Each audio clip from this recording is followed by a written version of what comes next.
Chapter 18. The Leverage of AB Quadrant Business. The richest game in the world. The richest self-made people in the world are entrepreneurs from the B quadrant. They are far richer than movie stars, sports stars, and highly paid professionals. When I made my decision to not follow in my poor dad's footsteps after returning from Vietnam, it was my rich dad who suggested I start by learning to build businesses. He said, the reason the richest people in the world are from the B quadrant is because it is the hardest quadrant to be successful in. But if you are successful, the floodgates of abundance open up and wealth showers down upon you. If you can build a B quadrant business, you are playing in the richest game in the world. When you look back upon recent history, it is people like Bill Gates, Steve Jobs, Thomas Edison, Henry Ford, John D. Rockefeller, and others who are at the top of the famous B quadrant list. There are many more who are not as famous. All of them became financial giants because they built a giant asset. They used the biggest leverage of all, the leverage of building a business that served millions of people. It has been said that the best investment you can make is an investment in your own business, and I agree. The returns on your investment defy normal investment calculations, if you know what you are doing. It is possible to take a few $100s and turn it into billions of dollars. It is also possible to not only make yourself rich, but make your friends, family, business associates, employees, and investors richer beyond their wildest dreams. That is why it is called the richest game in the world. When I was younger, Rich Dad constantly reminded me that there are 4 basic classes of assets. They are 1. Real estate. 2. Paper assets. 3. Business. 4. Commodities. While I do dabble in paper assets, real estate, and commodities, it was the business asset that Rich Dad encouraged me to focus on. He said, start with the hardest first, and the rest will be easy. Today, I tend to agree with him. Exit strategy. In this book I wrote about the importance of an exit strategy. They are: poor $25,000 or less per year after they retire, middle class $25,000 to $100,000 per year, affluent $100,000 to $1 million per year, rich $1 million or more per year, ultra rich $1 million or more a month. I ask that you begin to pay some attention to the idea of your own personal exit strategy. Also note your mindset or your context as you ponder your choice. Is your mind saying, I can't do that, or, that would be too much trouble, or, I'm not smart enough, or other such context-defining personal realities? When my rich dad worked with me on my personal exit strategy, I had to go through the doubts and limitations caused by my limited context. After a few months of discussion, I knew my best chances were in the B quadrant.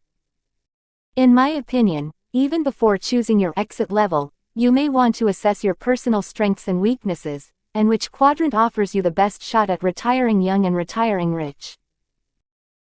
Someone in my investment class said, Oprah Winfrey became the richest woman in entertainment through the S quadrant.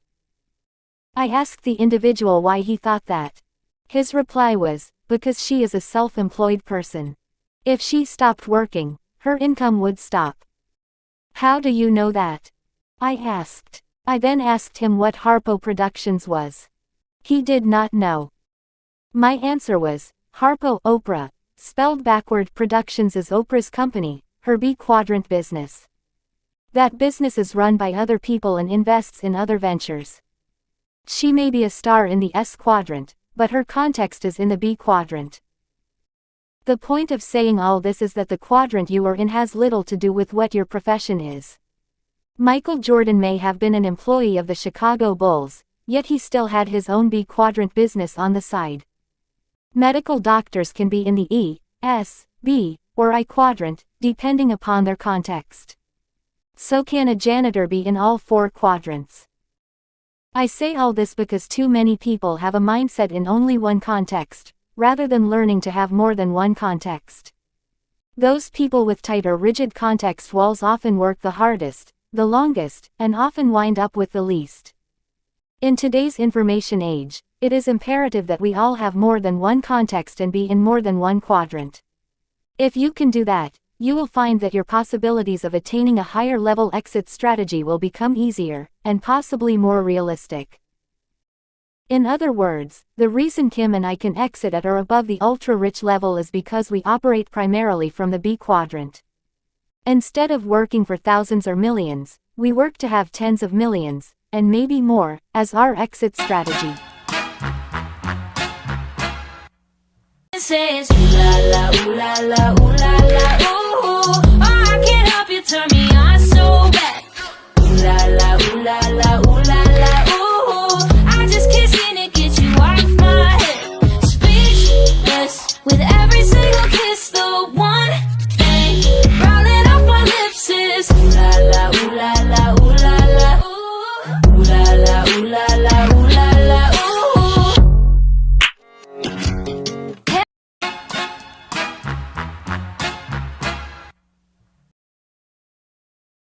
Rich Dad's Guide to Investing. In Rich Dad's Guide to Investing, I wrote about my decision to learn to become an entrepreneur. In all my books, I write about the number of times I failed, and what it took to stand back up. In my opinion, it is the context of being successful, regardless of which quadrant you are in. The reason I mention book number 3 is because the second half of that book is about building a business, the biggest and richest asset of all. If you would like to build a B quadrant business, you may want to read or reread that book, since I will not be going into how to build a business in this chapter. Also, the reason I support network marketing so much is because the word network is the word that the very rich use. I wrote a book for the network marketing industry entitled, The Business School for People Who Like Helping People. That short and simple book is written primarily for anyone who wants to make the switch from the E and S quadrant. The book supports anyone who wants to invest the time to change their context from the E and S quadrants to the B quadrant, the quadrant that produces the richest people in the world. The book explains why people like John D. Rockefeller and Bill Gates built networks. It opens with Rich Dad's statement, the richest people in the world look for and build networks. Everyone else looks for work. A friend came to me and said, I made a 35% return on my mutual funds. I replied with a sincere congratulations. When he asked me what my returns were, I said, I really do not know. It is not that I do not know, but I did not know how to tell him that my returns do not fit normal standards of measurement. While my friend's mutual fund investments had returned him 35% on his money, which is good, my personal returns were in the millions of dollars without any of my original money invested. You may recall the previous chapter discussing the velocity of one's money. The reason I had trouble answering his question is because my money had already moved on. My return on investments was technically infinite. That is why I said little about my returns and congratulated him on his success. Again, my point in stating this is not to brag about my results. The point I want to make is about the differences in context. My friend is happy to receive a 35% return, while a person who builds a business would not be. In my opinion, it is the power found in the differences in context. A person from the E and S quadrants often has a different point of view on what is possible financially. A person from the E or S quadrant is often willing to work hard forever, never really asking himself if there is another way to accomplish what they want to accomplish. So the reason I recommend the network marketing industry and its educational programs is primarily to give individuals a chance to open their context to other points of view. By the way, my friend's 35% return turned into a negative return the following year with the market downturn. Why don't more people build B quadrant businesses? The question is, if building a B quadrant business is so lucrative, then why don't more people do it? A part of the answer is found in the following lesson from Rich Dad. When I was making my decision to start my first real B quadrant business, I asked Rich Dad, if building businesses is the richest game in the world, why don't more people play the game? Is it because of lack of money, skills, or talent? Rich Dad's answer was short and to the point. He said, the hardest thing about business is working with people. People? I asked. Working with people is the hardest part of business. Rich Dad nodded and said, most people cannot build a business simply because they lack people skills. People work with people all day long, but just because they work together does not mean they can start a business together. And just because they start a business together does not mean that business will grow into a very large business. So if I learn to work with people, I can play the richest game in the world. I asked. If I learn to work with people, I can become very rich. Rich Dad nodded. If you can work with different people, you can become rich beyond your wildest dreams. Over the years, Rich Dad spent a substantial amount of time teaching his son and me how to work and deal with different types of people. If you read Rich Kid Smart Kid, you may recall that Rich Dad often had his son and me sit with him as he interviewed people.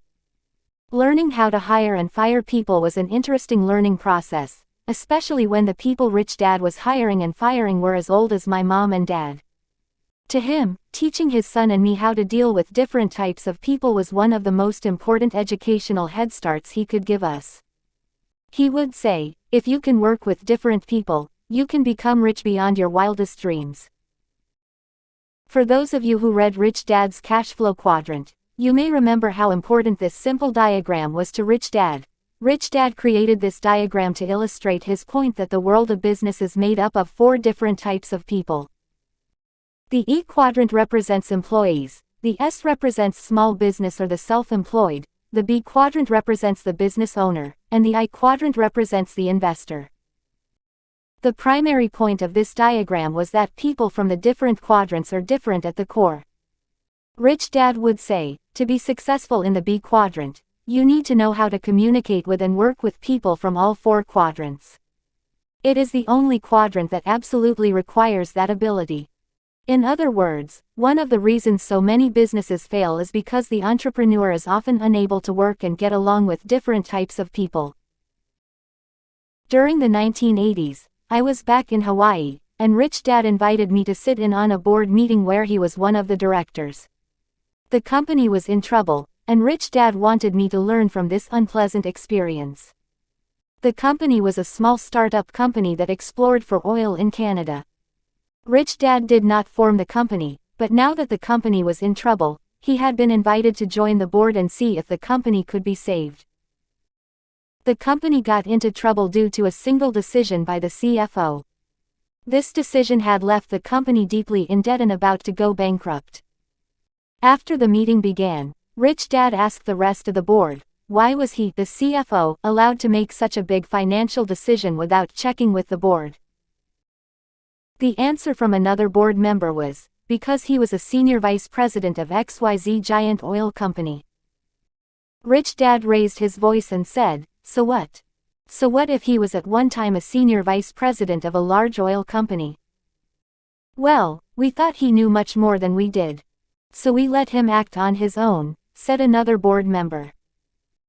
Rich Dad rapped his fingers on the table and then said, he may have been a senior vice president, but he was still an employee for 30 years. He was an employee of a large company. He has not a clue on how to run a small startup business with a very limited budget. I recommend you replace him, preferably with someone who owned his or her own company and has had full financial responsibilities, even if it was not an oil company. There is a very big difference between an employee and an entrepreneur, regardless of what industry they come from. There is a very big difference between running a small company and a big company. In a big company, a mistake of this size doesn't hurt the company. In a small company, a mistake of this size destroys the company. The company eventually went bankrupt. A year later, I asked Rich Dad why it finally went down. He said, the company was grossly mismanaged from the board of directors on down. Although the company had hired great people and paid them a lot of money, those people never became a great team. Successful entrepreneurs create great teams. That is how they compete with big companies with more money and more people. I always feel like somebody's watching me, and I have no privacy. Oh, I always feel like somebody's watching me.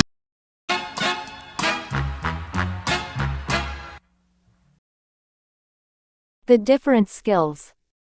In Rich Dad's Guide to Investing, I wrote about Rich Dad's BI Triangle. The BI Triangle is important for anyone who wants to start a B quadrant business or already owns one. It is also important for anyone who has $1 million idea and plans on turning it into a business. In other words, one of the reasons people have a difficult time starting a B quadrant business is because a true business needs more than one skill or specialty. Our school system produces people with specialized skills. It takes a true entrepreneur to pull these skills together and have them work as a team in order to build a power company. LEADERSHTIPEAM. Mission. Cash flow. Communications systems. Legal product. The big problem. The big problem goes beyond just having all 4 quadrants in your business and having the different technical skills of the BI triangle. The problem is finding a leader, an entrepreneur who can get these different people with different skills and different core values to work together as a team. That is why Rich Dad said, the hardest thing about business is working with people. He also said, business would be easy if it weren't for people. In other words, an entrepreneur must first be a great leader, and all of us can work on improving our leadership skills. What is an entrepreneur? Rich Dad taught his son and me to be entrepreneurs. When I asked him what an entrepreneur was, he said, an entrepreneur sees an opportunity, puts together a team, and builds a business that profits from the opportunity. I then asked him, what if I see an opportunity, and I can take advantage of it by myself? Great question, said Rich Dad. If you see an opportunity and you can take advantage of the opportunity by yourself, then you are a small businessman or a self-employed person. Rich Dad went on to explain the difference between a tradesman and an entrepreneur. He said, a tradesman or craftsman is someone who can produce a product or provide a service primarily by themselves. For example, artists can paint pictures by themselves or dentists can fix teeth by themselves. True entrepreneurs cannot do what they need to do by themselves. An entrepreneur must be able to pull together smart people from different disciplines and skills and have them work together to achieve a common goal. In other words, an entrepreneur builds teams that take on products that no one individual can do on their own. The reason most people remain small is because they solve problems they can solve themselves. So an entrepreneur takes on a task that requires a team, I said. A B quadrant person does not get paid unless their team can do what needs to be done as a team. Most employees and self-employed people get paid for what they can do as individuals. Entrepreneurs don't get paid unless their team is successful. Rich Dad nodded and explained further by saying, just as a building contractor uses tradespeople, such as plumbers, electricians, and carpenters, and professional people, such as architects and accountants, to build a house, an entrepreneur brings in different tradespeople, technicians, and professional people to help him or her build a business. So in your mind, an entrepreneur is really a team leader, although they may not physically work on the team. I asked. The better you can lead a team of smart, qualified people without having to work as part of the team, the better and bigger entrepreneur you can become, said Rich Dad. I own several companies, but I do not do any of the work inside the company. That way I can make more money and do more things without having to do the work. That is why leadership is an essential skill required to be a true entrepreneur. Can leadership skills be learned? I asked. Yes, said Rich Dad. I have noticed that all of us have some leadership skills. The problem with most people is that they devote their lives developing their professional or career skills, which is why there are more people in the E and S quadrants. Very few people devote their lives developing their leadership skills, which is the skill most required for the B quadrant. So, yes, leadership can be learned. Years later, Rich Dad said, leaders rise to challenges, while others look for job security. Leadership lessons from Vietnam. Some of you may know that I went to Vietnam for several reasons. One was because both my dads thought it was the obligation of sons to defend or fight for their country. Another reason was to learn leadership skills. Rich Dad said, asking soldiers to overcome their fears and perform courageously while under intense pressure and risk of life is a test of anyone's leadership skills. While in Vietnam, I saw men do horrible things, but I also saw men perform feats of bravery I will never forget. One of my commanding officers said, "Inside every soldier is a hero. It is the leader's job to bring out that hero that lives in each of us." Today, I use many of the leadership skills I learned in combat in my business. In combat, we did not give young men orders and expect them to follow orders blindly. In combat, we learned to ask young men to be heroes, and that skill works in business as well as in combat. Develop your own leadership skills. You don't have to go to war to develop your own leadership skills. All you have to do is take on challenges that others run away from. Most of us have heard the saying, "Never volunteer for anything." To me, that is the creed of a person who is going to go backward in life. Rich Dad often said, "Leaders take on challenges that others are afraid of." He also said, "The size of the leader is measured by the size of the task they undertake." Dwight Eisenhower is famous because he took on the D-Day invasion and the European campaign during World War II. John Kennedy took on the task of putting a man on the moon. Leaders seek challenges that others back away from. Too many people never develop their leadership skills simply because they make it a habit to back away from the challenges placed in front of them. They make it a habit of never volunteering. Every business, every church, every charity, and every community needs more leaders. Each organization gives you the opportunity to step forward and be accountable. Each opportunity gives you a chance to learn those priceless leadership skills required in the world of entrepreneurship. Many people are not qualified to participate in the richest game of all, the game of building businesses, simply because they fail to gain the skills of leadership. If you step forward to be responsible for your church's potluck dinner, you are stepping forward to gain more leadership skills. Even if no one volunteers with you, you will learn something important. You will learn how to reach out and speak to the hero that rests inside each and every one of us. If you learn to do that, the next leadership task you undertake will be easier, more successful, and you will learn more about leadership. If you do not develop your leadership skills, the chances of you building a business and participating in the richest game in the world may never be developed. I have met so many smart people with great business ideas, but they simply lack the leadership skills required to build a business team and have that team turn their ideas into millions, maybe billions, of dollars. In the richest game in the world, leadership is the key, because it takes a leader to turn individuals into a team.